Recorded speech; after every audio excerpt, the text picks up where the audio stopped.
Unit 4. The Journey Ahead.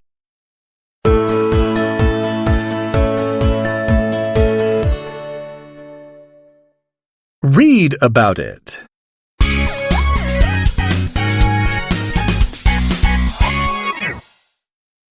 I was 25 when I was arrested for stealing a loaf of bread to feed my starving family. For that minor criminal offense, I spent 19 years in jail. When I was freed from prison, I was a bitter man. I walked for miles, trying to find somewhere to rest. By the time I reached Dean, the sun had already set and I was hungry and exhausted.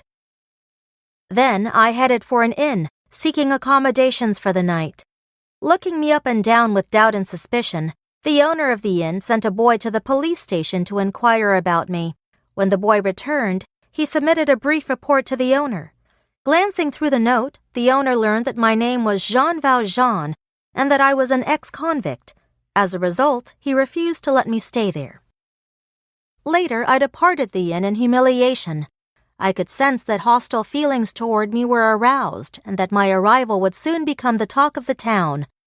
Just as I had expected, everyone in Dean knew that I was released on parole. Consequently, no one was willing to reach out to me, and even a glass of water was too much for me to ask for.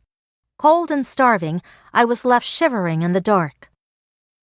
Wandering along the streets, I stopped near a bishop's palace.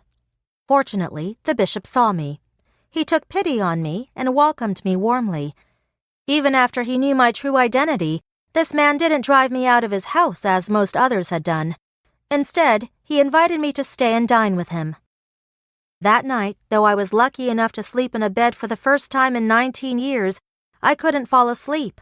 I kept thinking about the precious silverware on the bishop's dining table. If it had not been for his invitation out of kindness and courtesy, I wouldn't have had a temporary shelter. Yet, disturbed by the thought of how unfairly I had been treated over the past years, with only a slight hesitation, I got up, stole the silverware, and slipped away. However, I didn't get far. By the time it was dawn, the police had caught me and taken me back to the bishop. "I'm so delighted to see you again," the bishop said to me before I could speak. "You forgot to take the candlesticks." With my eyes nearly popping out of my head, I was stunned by his words. The bishop had not only shown mercy to me, but also given his only belongings of value to me.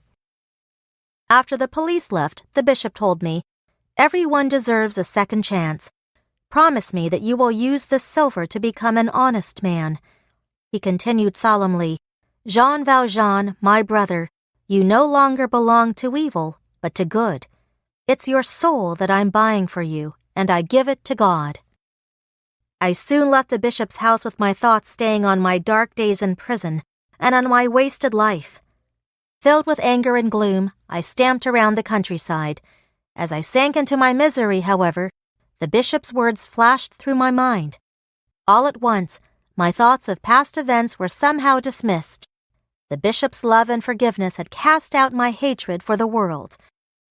From that moment on, I was truly free. I, Jean Valjean, became a changed man and never committed another crime.